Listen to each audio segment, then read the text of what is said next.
Yep. But to move on to the second fight of the card, we have a welterweight matchup where it's pitted between Sung Kenan against Max Griffin, where we see Song, who is 16-5 and is the plus 175 underdog, and then Max is 16-8 and is the minus 210 favorite. How do you feel about this fight? Going into this fight, a lot of people may not know who Song Kenan is. He is a highly touted Chinese prospect. This is actually his fifth fight in the UFC.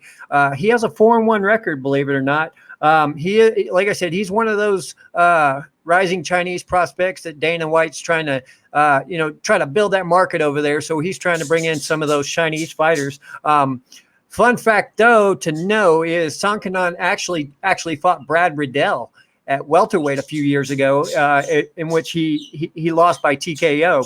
Now, Max Griffin, he's kind of we were talking before the show. Max Griffin has had 10 fights in the UFC, and right now he's sitting at a 4-6 record.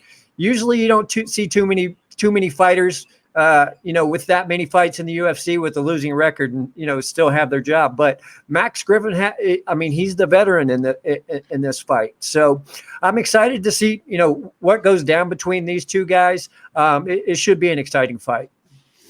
Yeah, I got Song Kenan, who fights out Tiger Muay Thai, and then you got Max Griffin, who fights out MMA Gold. Max has legit stand-up skills with 8 of his victories coming via KO or TKO.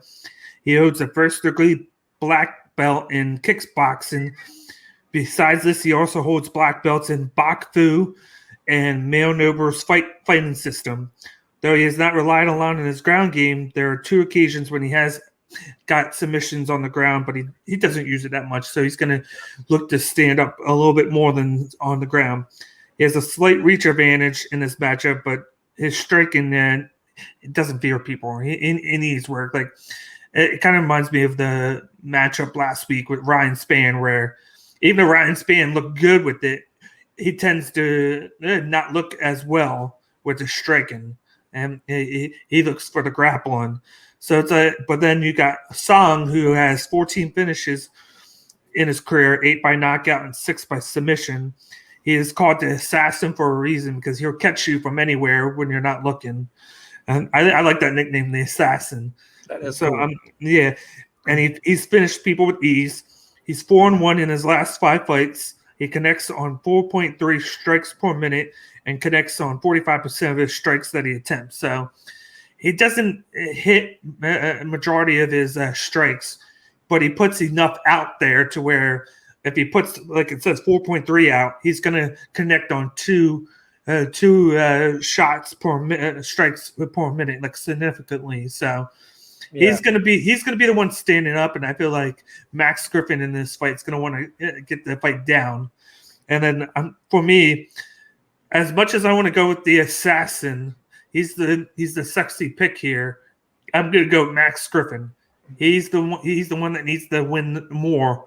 Yeah, I feel like he's going to take him down, get him out of his element, and just pressure him, lay on him. And then I will say this: I have him by third round submission. I'm going that way. I just have a feeling, because I feel like Song's going to put too much energy into trying to get back up and then attacking him, where he's going to slip and fall into a trap.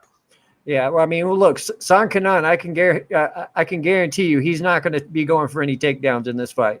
His takedown average in the UFC is 0. So exactly. I can guarantee you he's going to come in and he's going to be trying to take Max Griffin's head off. Now, Max, I know you picked by 3rd round submission.